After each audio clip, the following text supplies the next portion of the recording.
So I'm Rodrigo Ledesma-Amaro. I'm a lecturer in Imperial College London in the Department of Bioengineering.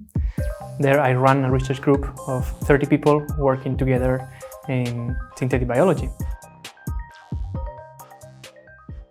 So we're trying to engineer microbial cells, microorganisms, to make products that they don't normally do. For example, making biofuels, materials, food, fragrances, and other components that normally we produce from petrochemicals in a way that is not sustainable at all. So we're trying to come up with new solutions that can change our manufacturing system.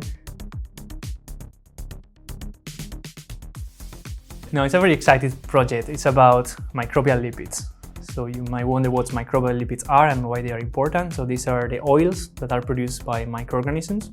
We are all familiar with cooking oils like palm oil, and we all know that there is some environmental factors that make palm oil not be the most convenient oil to use for cooking.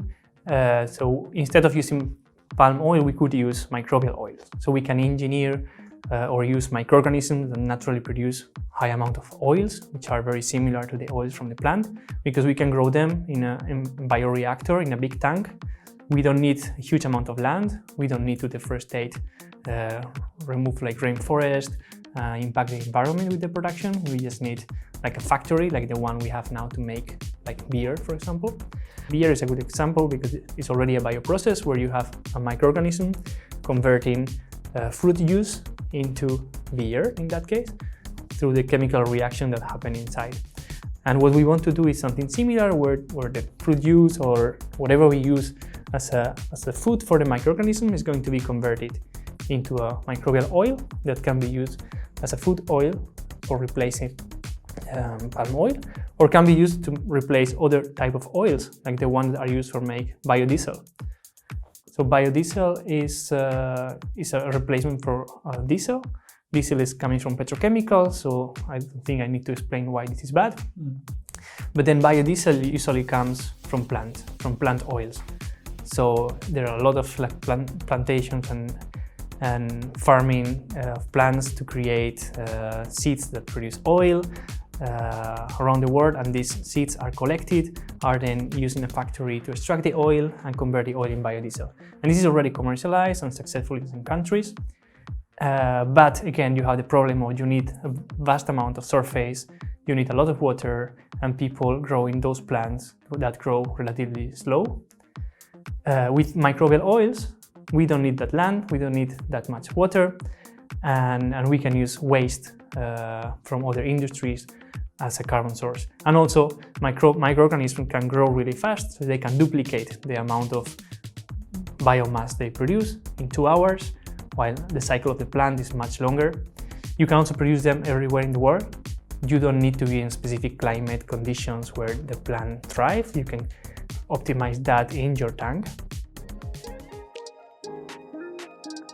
As soon as I got to know what VALLEYDAO wanted and the long-term aspirations, I was super happy to have them as partners in this project. And there are many reasons for that. I think one of the things I like the most is that they bring people closer to science and make the community and the society to care about science and research and maybe drive the discoveries of tomorrow. And that's something that nowadays is not happening. Now we are funded by the government, by industry, by the normal people don't get to know what we are doing or why. And I think creating excitement about science, that's a very big reward. And more educated people about what research is and how that can change the world. Another thing I like, of course, is having alternative ways of funding science, so that we can pitch our ideas out there, and if people are interested, they can get funded eventually.